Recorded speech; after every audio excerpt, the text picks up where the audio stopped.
Bienvenidos, bienvenidas a nuestro tercer AHK Talk, hoy por la tarde. Como sabéis, es el tercero en una serie de debates que hemos organizado durante este año, enfocados los tres en nuestro eje temático este año, que es innovación y crecimiento, pues claves para la competitividad empresarial, ¿no? Si os acordáis, hemos empezado en abril con un debate sobre innovación y organización, donde hemos debatido sobre el cambio cultural en las empresas, entornos líquidos que hemos discutido aquí en esta sala, y luego en junio en Barcelona hemos tenido el segundo evento sobre innovación y la cadena de valor, concentrado más en la industria, en la pues, manufactura, inteligencia artificial, Big Data, pues, todo este mundo, ¿no?, que está cambiando también la fabricación. Y hoy debatimos pues, la innovación en el mundo del cliente, ¿no?, en el user experience, que también es muy importante y además para todos nosotros como user, por supuesto, y además pues, como para el sector de los servicios, pues es un gran reto también, pues no quedarse atrás en la innovación. Para abordar esta perspectiva tenemos dos expertos hoy aquí con nosotros. Os los voy a introducir brevemente. Tenemos a Stefan Tippmann, 15 años de experiencia en estrategias de experiencia del cliente y del empleado. Eres Client Solutions Director en Bond Brand Loyalty, la empresa. Es una consultora internacional especializada justo en el diseño de productos y estrategias digitales centradas en la persona, tanto el cliente como el empleado. Tu ponencia lleva el título El Human Centric Design como palanca de innovación y crecimiento. Y luego tenemos también a Bernhard Steffens. Él es ejecutivo senior con una amplia trayectoria también en software, comercio electrónico y viajes, porque actualmente dirige NextWave, que es la incubadora de negocios de Amadeus, que creo que todos conocéis, líder global en tecnología para el sector de viajes, entre otros. Nos planteas la pregunta, ¿cómo puede la innovación mejorar la experiencia del cliente? Las dos ponencias se hacen en inglés, ¿vale? Pero luego en el debate podemos mezclar, yo creo, un poco los idiomas, pero bueno, en principio el evento se hace en inglés, ¿vale? Así que, bueno, primero te toca a ti, Stefan, luego a Bernhard, vale, y después abrimos el debate con vosotros aquí en la sala y con el público online, por supuesto, que también. Pues nada. Gracias, Tania. Ok, muchas gracias. Cambio al inglés, ¿vale? Muy bien. So, thank you very much for being here. Thank you very much for having us here or having me here to present you a little bit about innovation and customer experience. And thank you very much for this introduction, so I don't have to introduce myself, but I will shortly introduce my company, whom I'm working for. So my company is called Bond, and Bond comes from bonding, so making really strong relationship between humans. This is what we are doing. Bond is, in its full name, called Bond Brand Loyalty. So we are doing loyalty programs, but we're also doing a lot of employee experience, customer experience. We're a Canadian-based company. We have a huge staff in North America. We have also a huge staff here in Europe, with a central here in Madrid. So we are designing human-centric solution, which also means that we are convinced that lasting human relationships are, in the end, is what drives economic growth and business success. So this is a little bit about Bond and what we are doing. With which clients we are working with, I can also tell you over the presentation. So, innovation. From a, let's say, virtual role play for geeks to one of the most well-known virtual workspaces. From a snowboard shop. Is it German? Yeah, you know that one? Yes, I know to one of the most successful e-commerce platforms in the world.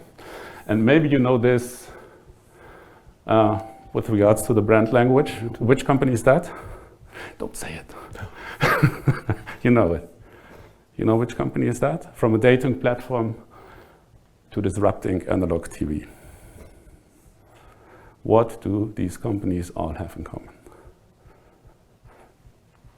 They radically face on their customers' needs, on their actual needs. That is where innovation starts. That is why these companies are so super successful. They were able to question their own solutions and do their actual customer needs. So innovation, and this is how also we at Bond are circling all our thinkings. Innovation starts with the customer and the experience of the customer. A product is successful when it is desirable for a customer or for a human. Means that it actually does a job or solves a job for them. It is feasible when it can be built, and it is viable when economically it makes sense. So this is basically the holy triangle of innovation in how we understand it. Innovation has to happen quick. So it's not just, as we said before, going from a Golf 7 to a Golf 8 or just do what the competence does. You have to be very, very quick. And you have to be very, very brave, like this small little comic figure I think you all also know in Spain. So innovation has to be quick and very smart. And innovation also not only asks people what they want. And this is not a quote of Henry Ford. I was searching it in Google, but I very, very much love it. I use it since, I think, more than 10 years. If I asked people what they wanted, they would have said faster horses. So sometimes your customers, sometimes humans don't know what they want. And sometimes humans don't know what they actually need. So innovation discovers very deeply what are the actual customer needs. So how does innovation work in kinds of a process? As I said, I'll give you a short introduction which methods we use and how we usually go into companies and help them to go through their first innovative processes. We are partnering with the D-School and the Hasso-Plattner Institute. Do you know who Hasso-Plattner is? You know it, of course. Hasso-Plattner is one of the co-founders of SAP. He built up 10, 15 years ago a very successful institute of design thinking, actually enabling people to think innovative, think ahead. And we are partnering also with them in the methodology. So when we start with innovation, there are basically two spaces. And when you come to companies, it's very hard to keep the colleagues in the first space, which is the problem space, because people really tend to jump to conclusions and people really tend to jump into solution ideas very, very quickly. But you first need to do your homework and identify the real problem. This is super important. And then quickly build a solution and try to test, go out into the wild, try to test as smart and as quick as possible whether this solution actually hooks at the customer and actually solves the problem. Customers really react and use this solution. When we go a little bit deeper, one level, we have a design thinking process. Many of these methods are more or less the same. We are using the one from the HPI, from the Hasso-Plattner Institute, together with them. So you have the problem space. You really need to understand, observe the user and really frame his problem. So the user doesn't need a hammer. He wants to make a hole in the wall. This is very important. And then you go into the solution and go into an ideation. I will come to this later, what that actually means and how we could do it, into quick prototyping, testing. And at every point, you have to question yourself. You have to look at the results and maybe go on to the next step or pivot and go back. And sometimes it could happen that you end up with testing and you have to start anew. And you don't gain any money. So you aim to make it as cheap as possible and as valid as possible. Let's start with the problem space. So you have really to understand who is facing the problem. Really understand your customers. You can build personas. You can really look and, okay, whom we are actually building this for. What are their life circumstances? It's a different viewpoint if on a commuter enters a train or a family with kids enters a train. They have different problems to be solved. They have different experiences and different life circumstances.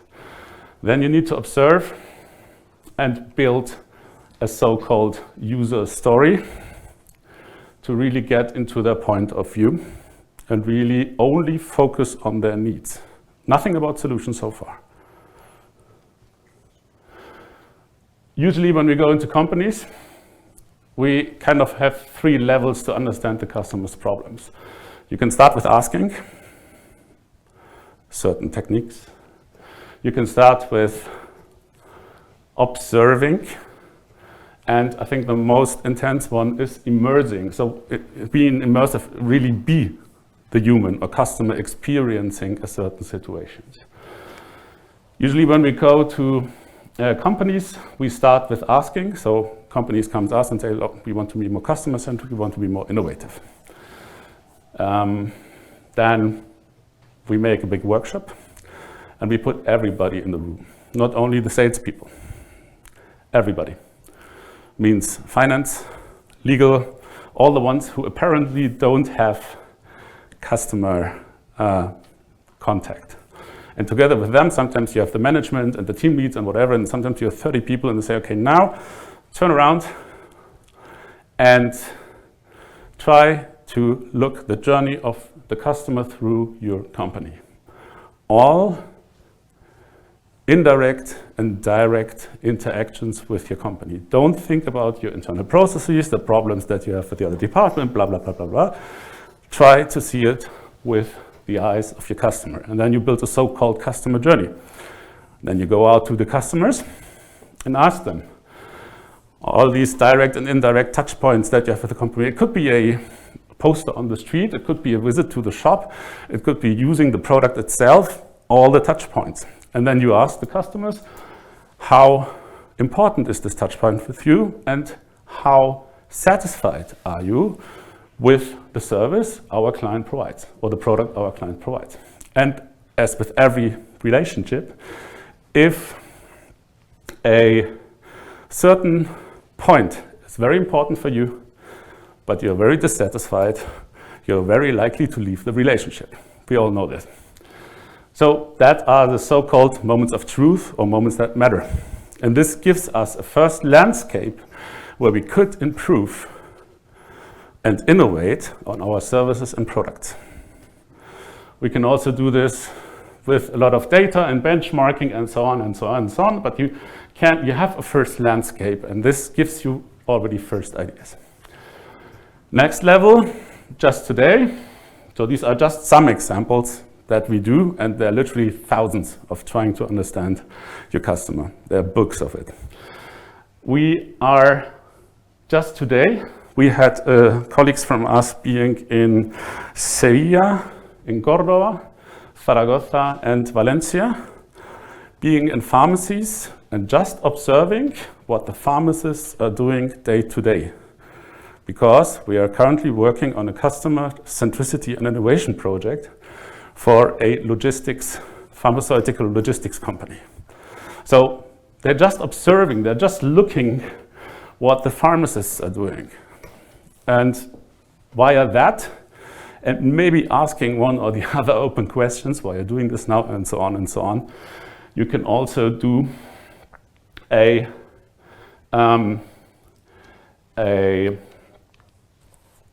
good discovery on what is actually the customer problem. And the last one I personally really would like to do, but you can see from the model of this camera here, this is a very classic example of design. This is being immersive. Actually be the customer. Try to be the customer. This is an example of a hospital in North America that is quite old, as you see from the model of the camera, where designers just were patients and they were doing nothing else the whole day than just filming what they see with their camera.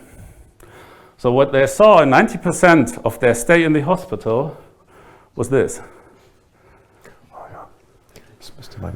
That's why, at least in recent years, in some hospitals in Berlin, when I'm there, when you're lying around and waiting for the next whatever, you have some pictures on the top. That in children's hospitals, you have the MRT scanners, which are these huge magnetic resonance radiology things, super frightening things. They are built in. They are painted in colors. So this is really trying to be the customer, really trying to be as immersive as possible. Let me quickly get to the solution space. So you understand the problem of the customer, you found the blind spots, you start to frame the customer's problem. You tried everything to be in the problem space. And now you have to be very creative and very active. You have to create as many ideas as possible, build on other ideas, do a prioritization, what might be feasible, what is the cost impact factor, and impact means customer value, not money in the first instance. And then you have to be very quick with only a few questions, maybe only one question. What is the next question we need to answer? What is the hook? What actually resonates with our customer to create evidence? And then you have to go out and testing. How many ideas do I need to get one market success? How many ideas? Just a guess. 100,000? That's a lot. Not that much. Of course, it's a trap question. 80, 90. This is evidence from our partners, the Hasso-Platte Institute. You need 3,000. 3,000 ideas. Imagine a workshop, and then you say, we do 15 minutes of brainstorming. So this is super important, because out of this lateral thinking, innovation happens. This is where innovation happens. You cannot stress it enough. We have a lot of, let's say, methodologies to actually provoke this lateral thinking, but lateral thinking is super important, because there is where the new things happen. This is where you go over the horizon. This is where you go into areas that might sound a little bit crazy, but still you will find that one sweet spot maybe over here that turns into that. And then once you have the ideas, you have to be very, very quick. And you shouldn't lose money, because you already invested a lot of stuff in customer research, and if your finance department is already like, okay, when they come up with the market success, where's the money, blah, blah, blah. So one of the main principles is be as quick and fast as possible. What is the real question I need to answer? How fast can I get valid evidence, not a faster horse, valid evidence out of the market? These are some ideas of prototypes. Let me start from actual usage. This is, for example, the German railway company Deutsche Bahn. They built a new information point out of cardboards. And you see, then they actually tried it. They tried to be the user, somebody with a wheelchair, and so on and so on. This is an example of these info points. Here you have an app with the whole story written in paper. All fine. What did McDonald's do? McDonald's found out a very crazy thing. Americans, besides burgers, pizza, they also like pasta. So McDonald's thought, okay, if they like pasta, can we do a Mac spaghetti? How did they find out why don't they sell Mac spaghettis now?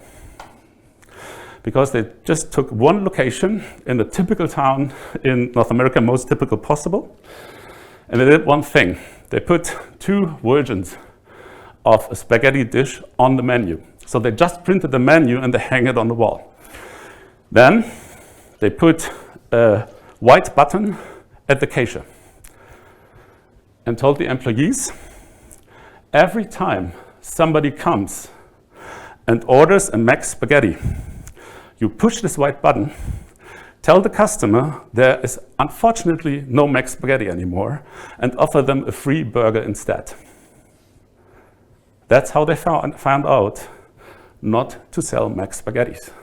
How cheap is that? So, to sum it all up, important points: create empathy is super important. Try to be in the shoes of your customer. Embrace uncertainty. Customer feedback can heavily push you out of the comfort zone. It can really hurt.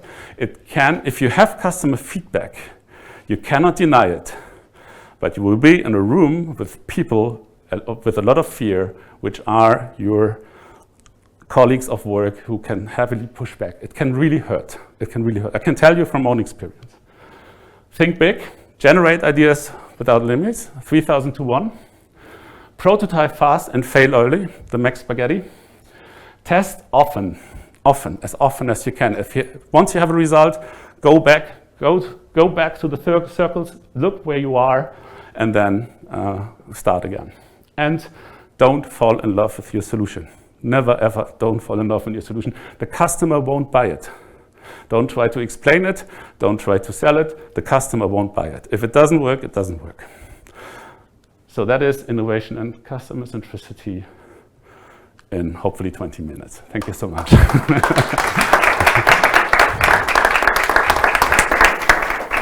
Thanks a lot, Stefan. What a fantastic presentation. Thank you. I was getting thrilled myself, even I was trying to concentrate on my presentation. Luckily, the content I will present is on top of what you've said, so you've not stolen my storyline, but honestly, well explained. Thank you. So for sure, I would like to have your slides afterwards. So, Innovation UX, transforming the traveler experience. Who of you traveled this summer? I see all hands raising up. You didn't travel? Yeah, exactly. So most likely you have been a customer of our solutions. At Amadeus, now I have to go to my slides. So Amadeus, our purpose is make travel better for everybody, everywhere. What is the success that we generate? Last year, for example, we made around 500 million travel bookings on our systems. And around, I think, 2.2 billion users boarded on our solutions to the plane. How are we doing so? We have 18,000 talented people all over the world. Our development centers are in Nice, 5,000 people, in Bangalore, 5,000 people. But we have commercial units nearly everywhere. And I think our headquarters is very close here. So we have the DNA of a true European company. Amadeus, the founding story is quite interesting. 4 airlines sit together and found out that it's not efficient if they all do the same themselves. Reservation and distribution. So they created a joint venture which is called Amadeus. These were Lufthansa, Air France, Spain Air and SAS. This also explains a little bit the complex setup that we have, because every country received a little bit. The Spanish received the headquarter. The French received the development center, the Germans the hosting environment, and the Scandinavian were able to name the first 2 CEOs.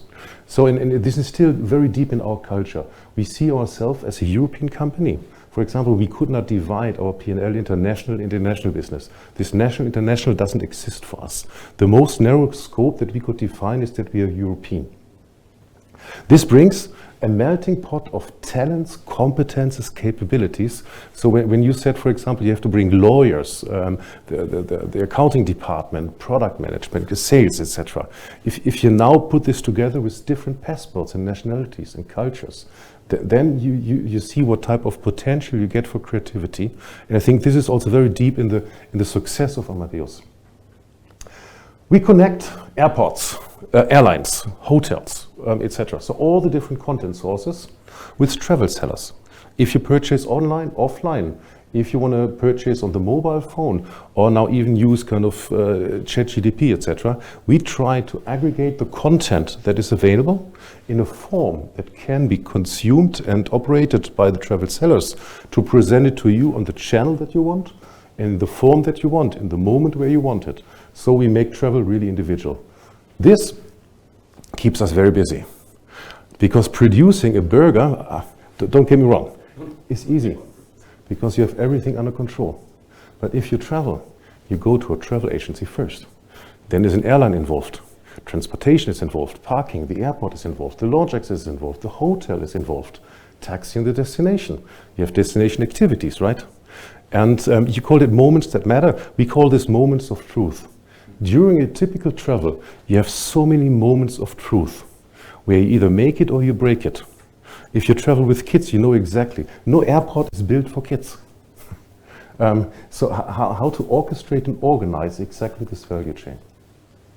When we look at innovation, I love the structure that you bring to innovation. Innovation can easily go into unstructured and unorganized chaos. We try to kind of have a solid framework on top of things so that the right people are working on the right topics. We divide first between mature business and nascent business. So mature is when you take the Golf 7 and build the Golf 8.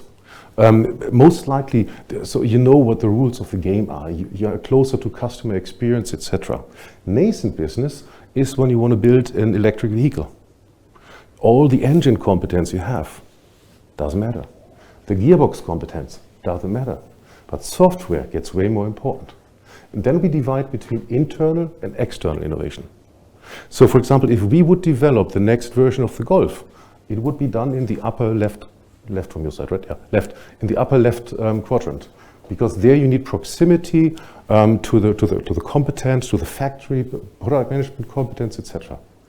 When you build an electric vehicle, this makes the experienced people sometimes nervous, because it's setting their competence, everything that made them successful is set at risk. So you need distance to the core to innovate. This is where we was NextWave. When business units get nervous, we get excited. But not everything makes sense internally. So we only incubate internally when we have what we call an unfair advantage. This can be customer access. This can be technology. This can be data. It's for sure not investment power. Investment power is not an unfair advantage. If it's only investment power, we go external. Sometimes we buy companies. Mature, well-developed. Here, competing with them doesn't make sense, because they are years ahead. They have something, etc. So it's better to buy them. And if we don't have an unfair advantage, we have our venture fund, or we partner with companies like AWS. So we are very selective on the search fields that we target, on the strategic priorities that we address, try to make sure that the likelihood of failure is as low as possible. So, NextWave. Let's deep dive into the lower left quadrant. We identify winning opportunities and make them successful. We bring them from an idea to scale. With NextWave, my mandate is not to build a new business unit. My mandate is to innovate, make it ready for scale, and then I'm exit driven. So every incubation project startup that I have must have a business unit sponsor. Twice a year, I'm asking a business unit sponsor, raise the thumb or lower the thumb. Guess what happens when they lower the thumb? The incubation project is dead immediately. And if they raise the thumb, it's a promise saying that if you're successful, I will acquire your startup. The entrepreneur, the people are successful, and I get new investment money for the incubations. Being exit-driven creates skin in the game. I think many innovation units within large corporations, I mean, you always have the dilemma, what is the right distance, what is the right proximity? And so what we believe is that you can only solve it by having the right distance and creating proximity with skin in the game. Distance in the execution, but proximity in the exit, being exit-driven. Because the business unit has the ultimate interest. If I fail, they fail. If I'm successful, they receive something very interesting. Right now we have a portfolio of 6 incubations in early phase, 1 incubation in a mature phase, and last year we exited already 2 incubations that now continue to thrive and grow in the business unit. We divided the whole setup between early incubation and mature incubation. Why are we doing so? In early incubation, there is no revenue. It's all about product market fit. It's all about finding the right model that can scale, right? So there I'm working with calculated bets, meaning that we have a stage gate approach, 6 stages.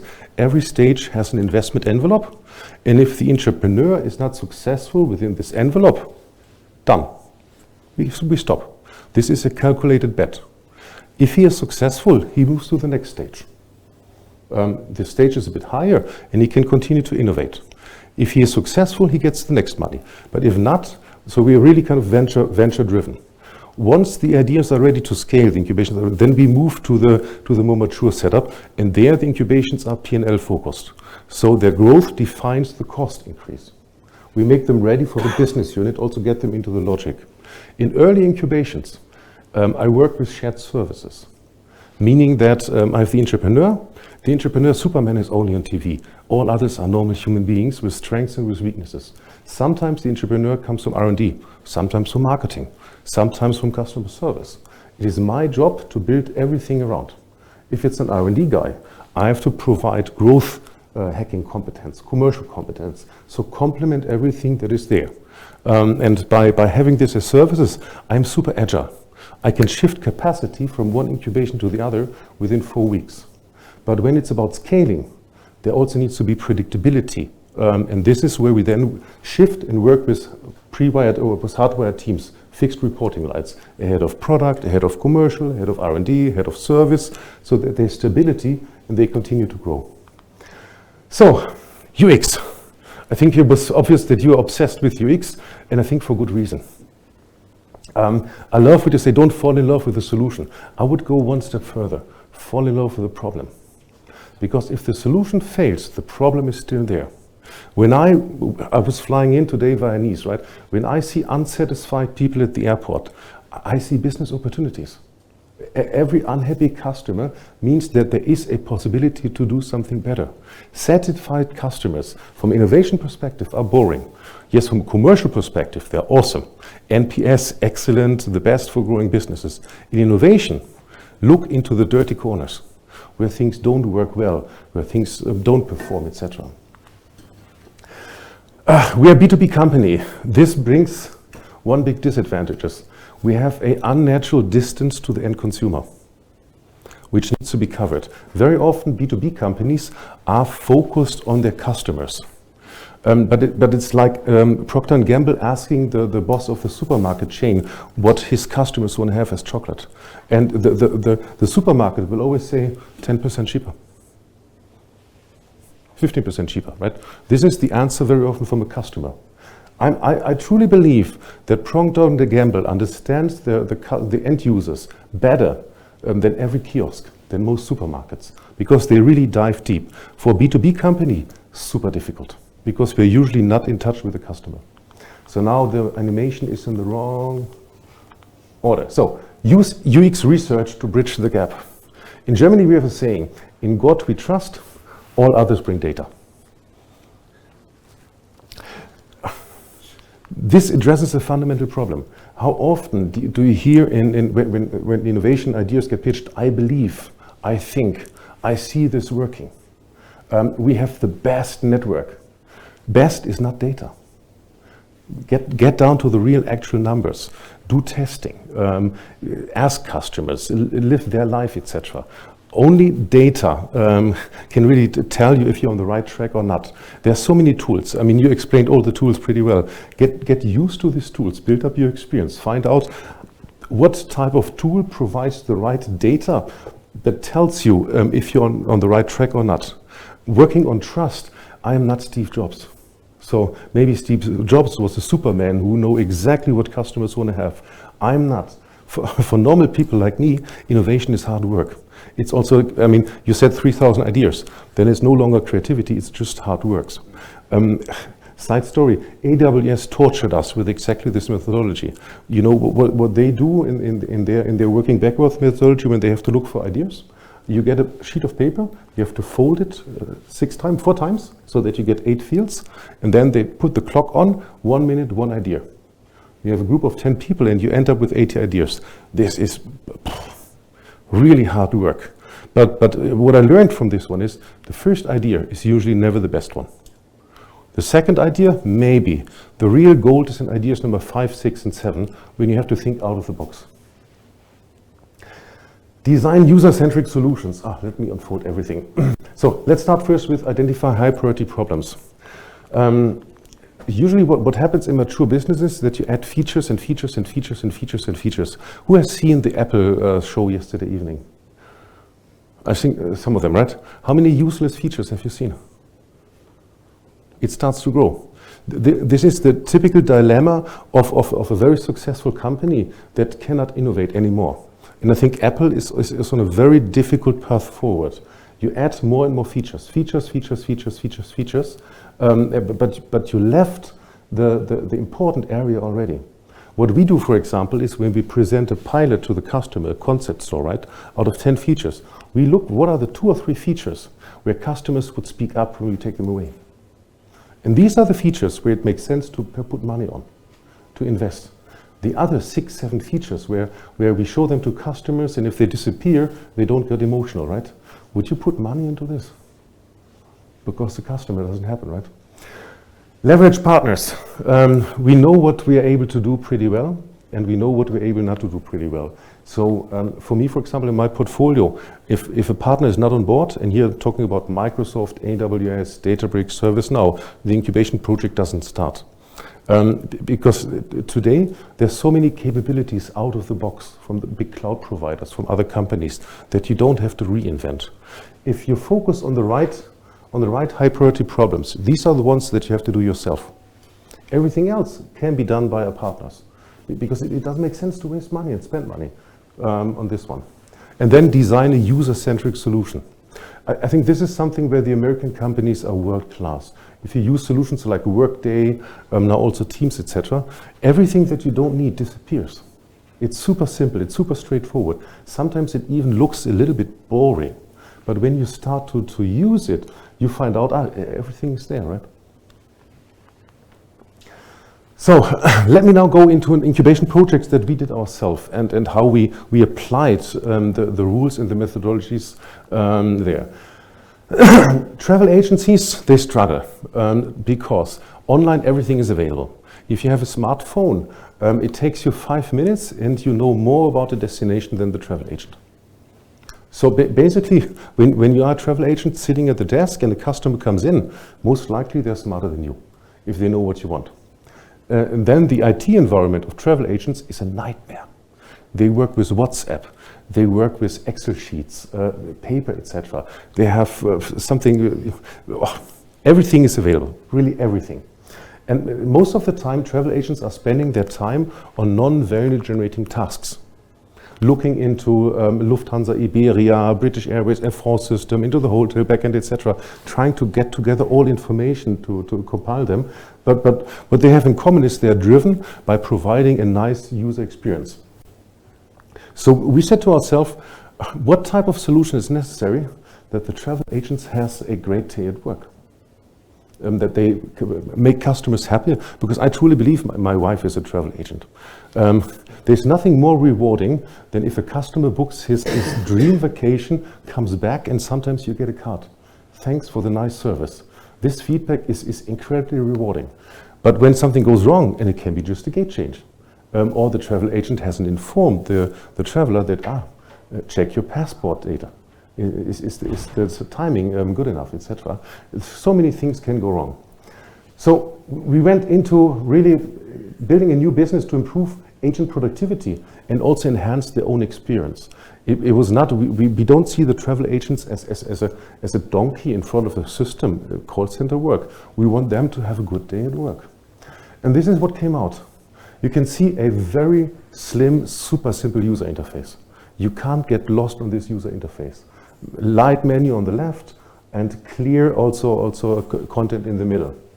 The key features, very condensed. We were not trying to reinvent the wheel. It's task automation. Travel agents face a lot of repetitive tasks. Ryanair, for example, you cannot check in and do the boarding, the check-in at the airport. It has to be done before at your desk. Very often, travel agents do this for you and hand over the tickets. Repetitive task. Why should a human being spend 20 minutes on this one? Structured information, structured process. The time spent should be on grabbing the phone, calling the traveler, saying that I have the boarding passes for you. You can pick them up on your way to the airport without customer asking for it. This is a positive moment of truth. The second one, detection logic for trip updates. I've told you already, if you go on a vacation, you easily have 8 to 10 different service providers connected. Transfer, hotel, airport, airline, etc. And all of them bombard you with small little changes. You have to check in the hotel, you get a gate change. You can buy a security fast lane ticket, right? This system is connected in the backend to all these providers. And instead, before the traveler gets aware of a change, the travel agent gets informed and then can decide if the machine should do it automatically for him. For example, there is a gate or the flight is delayed by 5 hours. So the system can send out an email automatically to the traveler. Be patient, don't drive to the airport too early. You have 4 or 5 hours left. Or can create a task for the travel agent, so the travel agent picks up the phone, informs the traveler. Personalized recommendations and Q&A capabilities. We've built in a feature where you can consume CRM data. And for travel agencies, CRM data sometimes means 2 years of WhatsApp history. Because you chat with the agent on WhatsApp. They take care of you during the trip. So if in the WhatsApp chat, for example, 2 years ago, you ordered a baby seat, a child seat for the rental car, the system knows it. And 2 days before you travel, there's an alert for the travel agent saying that, I don't find a child seat, but you have kids in your itinerary. So the travel agent can call the customer saying that, should I put this feature in addition? So you do upselling and cross-selling. And you solve a problem, you address and identify a problem before the customer gets aware. The process today is the customer calls the travel agent in panic 2 days before, and then the agent needs to start the task. This is unproductive. It's unproductive because it means you disrupt the workflow. You have to stop one activity. Maybe you have a customer sitting in front of you. The clock is ticking. You have 20 minutes. The customer wants the child seat, right? So here we address problems before the traveler gets aware. And then tasks based on agent preferences. So the agent can also define if, for example, he prefers to give calls or if he wants the AI to send out an email. An example is for the boarding, you need passport information. Passport, Germans are always a little bit obsessed with data privacy, right? So in Germany, a travel agent would grab the phone and ask for the passport data. In other countries, in Italy, for example, data privacy has not the same emotional trigger, right? There, the system sends out an email, fully automated, ask for the passport data. The passport data get returned, the boarding gets done, and the information gets stored in the CRM. So really based on agent preferences. So what we achieved here is a higher productivity for the travel agent. What is really creating value? It's the customer-facing time. What creates frustration? I believe an agent in a bad mood is not a good salesperson. And if you have a kind of a customer in front of you who you want to consult, who you want to sell to something, and then you see emails coming in from frustrated customers, you get into the wrong mindset, the wrong mood. So keeping the agent in a good mood, I truly believe is good for the business. So let's see. So I'm done already. I'm too fast or I'm fine? Oh, I'm fine. Perfect. So in conclusion, I love what you said. Start with the user. Start with the problem. The problem is what stays, right? Not the technology. If you take technology, blockchain, I've seen multiple technologies. Virtual reality, right, is an example where so many people were obsessed with the technology and were trying to search for a solution or for a problem to address. This doesn't work. Technology is less important than everybody believes. Finding the right, understanding the problem and finding the right solution. And I love the way how you phrased it, right? The wireframes, the mock-ups, the user story, etc. When you have clarity on this one, technology will always be solved. This will be done by smart people. UX and AI go hand in hand. Also, AI is a different way how user exchange happens. The basic principles remain exactly the same, right? We are human beings. We want to be treated as human beings. And if a website is treating us as a human being, if a person is treating us as a human being, or if it's an AI, if you have the right user experience, AI will be successful, absolutely for sure. Incubation is a strategic discipline. So never, never do the mistake that you set up a team, put €1 million and tell them be innovative. You have strategic priorities, you have strategic needs. There's always a business need. There's a definition of done or definition of success for innovation. Make sure that this definition of done is well defined. Because if you put the smartest people in a room and tell them to be successful, they need to work under exactly this definition of done. What does success look like? And I think you also said it, right? Many companies do it wrong. They just say, be more innovative. And then we see. And collaboration is essential. I think you said it well, between different disciplines. I think also culture involving customers, partners, etc. So usually when I look at this cube, for example, I see something different than you see. If we put our perspectives together, we get a 360 view perspective. And this is why different disciplines help to understand a problem 360 and also create from different perspectives, different solutions. That was it. Thanks a lot for listening to me.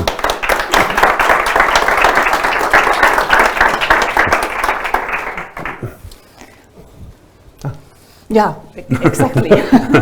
Now the three of us starting the question and the answer debate. Maybe I just start so you can think what you want to ask maybe. I really liked, for example, starting with you, the embrace uncertainty thing you said, no? Maybe can you just say an example of a company that got really shocked by some customer feedback when they asked? Mm-hmm. Because you said it could be a problem if you're really asking, you know, what is your problem? Yes. So I can remember one that was a very drastic example. It was like it's a little bit time ago. It's 2010, 2011. There was a company that built virtual training for medics, and they started with great content and great digital interactions and very fancy courses, sometimes 2 or 3 or 4 hours long. And in Germany, I don't know how the system is here, in Germany, medics have to train to keep a certain amount of points to still be part of the social system, so that you can actually get paid by the health insurance. So they need to keep up with the topics. So they need to train, and they get certain points for it. And we made these courses and everything, and on and on and on, and then we put the courses out and say, look, these are cool courses, and you can get trained and whatever. And we also had a journal, which was a medical journal, specialty journal about cancer, oncology, and so on and so on. And there we had similar. We had an article, and people could read this article, and usually entered the answers in a simple questionnaire to get the point. And we thought, okay, great, we have these great courses, they're fantastic. And after half a year, it was a lot of work. I think it costed us about 1.5 to 2 million euros. It was a fantastic thing. Everybody was proud of. The CEO was fantastic. It was my idea. We presented it even, I think, on a big conference of medics and whatever. And then nearly no courses were done. And after 4 months, we went to the medics and asked them, okay, why don't you do these courses? And they say, look, I don't have time. In my day-to-day, I have to care about patients. I cannot do a course of 3 hours. What I do is, I read the text in your newspaper, I give it to my medical assistant, and she answers the questions for me, and I get the points. 2 million euros for answering this question. That was a heavy push out of the comfort zone for my former company.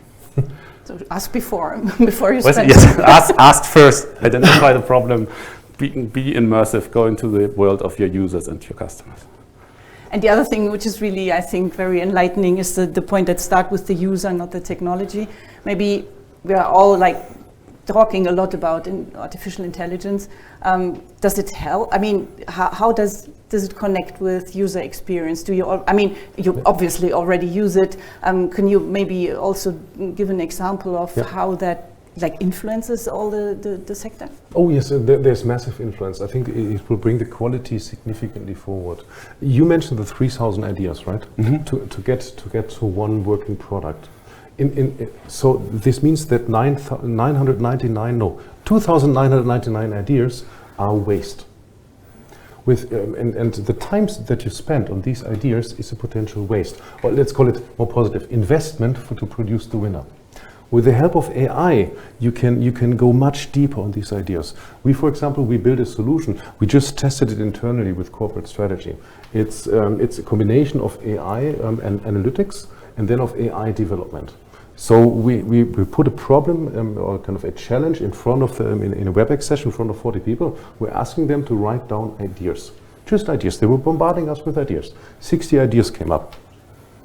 We collected a series of AI agents in the back who did the SWOT analysis, who did the product market fit, go-to-market analysis, the TAM, SAM, SOM research, etc. So these ideas were clustered and structured in real time. And then we did an AI-based scoring of these ideas. So really from top to bottom. And we were asking the audience also to do their rating. So we ended up in a blend rating. Then we had a second slot in the agenda. And in between, the team used AI to develop already an MVP for the winning solution and presented it. So really kind of working from just collecting ideas to an MVP within 1 hour. This makes it well more productive. So if you're able to generate these 3,000 ideas, the likelihood that you can think it through with AI, the quality that you can do also in research, to identify the few ones where you invest your firepower, this is increasing significantly. So, it's your turn. Who wants to ask something? You can also speak in Spanish. Huh? I think that's not a problem, or German, or... Taisa. And please use the microphone just because of the streaming stuff. I mean, we can hear each other, but the people online couldn't. It's maybe more for Bernard. Yeah. Obviously, as you do incubations and a lot of data coming in and hosting fees are being extremely expensive, and you have a lot of connection points now to new companies, how do you handle your costs, especially knowing hosting is expensive? This is a very interesting question. No, here, first of all, we take this into consideration when we build the business models. For example, in the past, you could work with a license-based business model.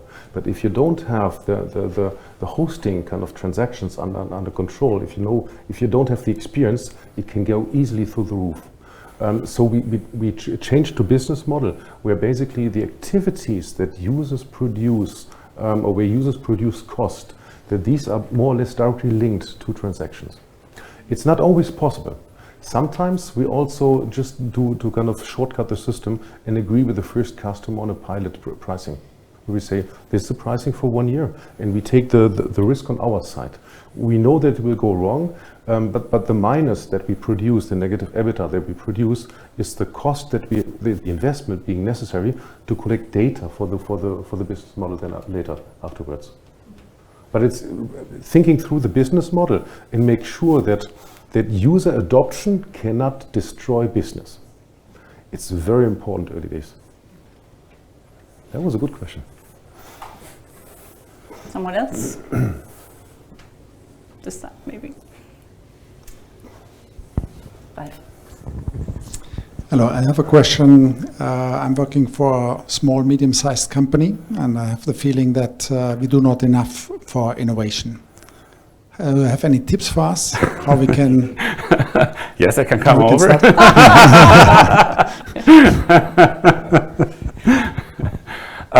Yes, I think...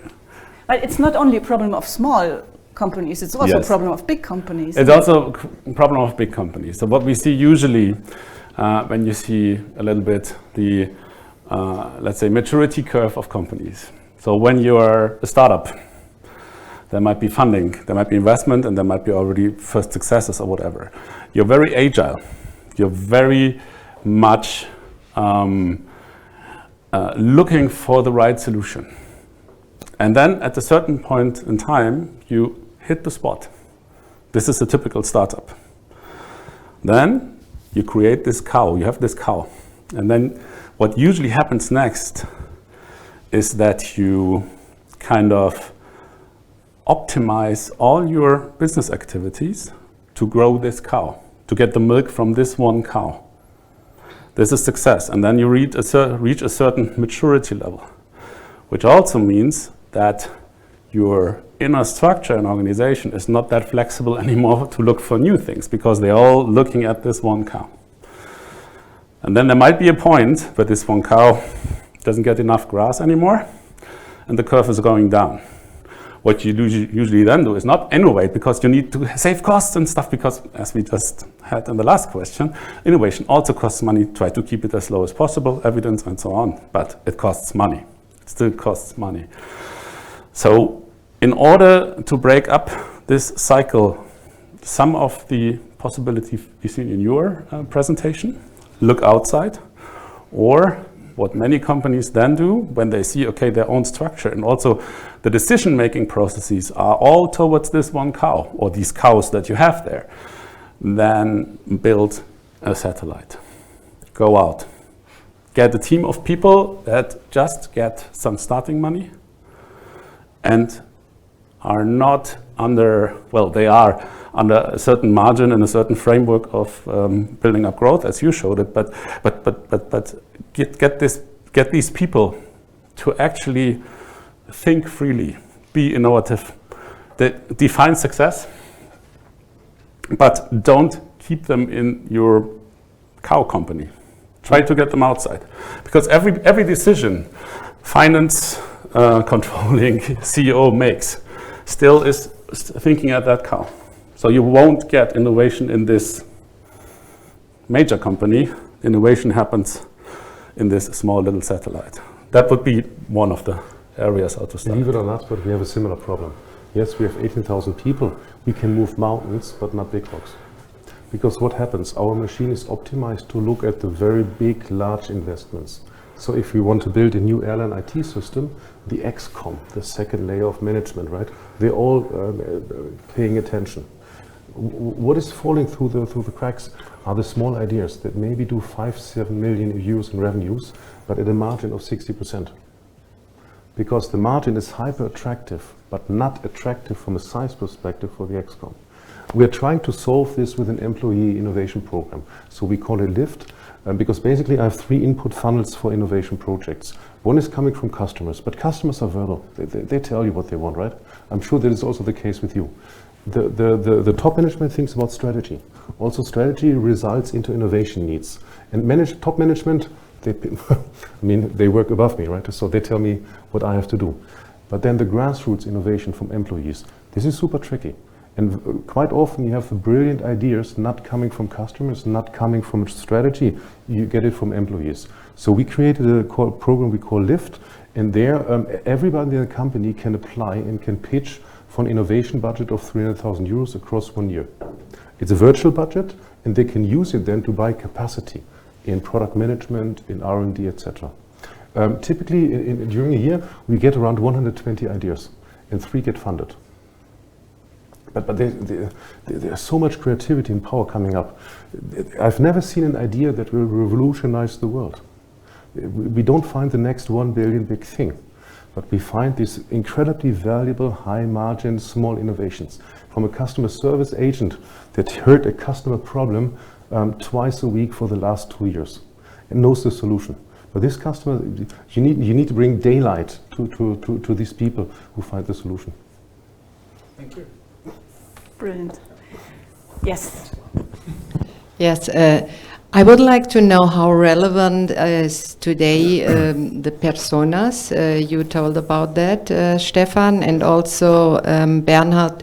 I know in Amadeus you set up also the travel tribes. So I would really like to know, because I'm working in the travel industry and we work with Sinus Milieu. Mm-hmm. So I'm not very convinced, but so I would like to know how do you consider the importance? It depends which problem you want to solve. For me, it's not dogmatic, it's not black and white.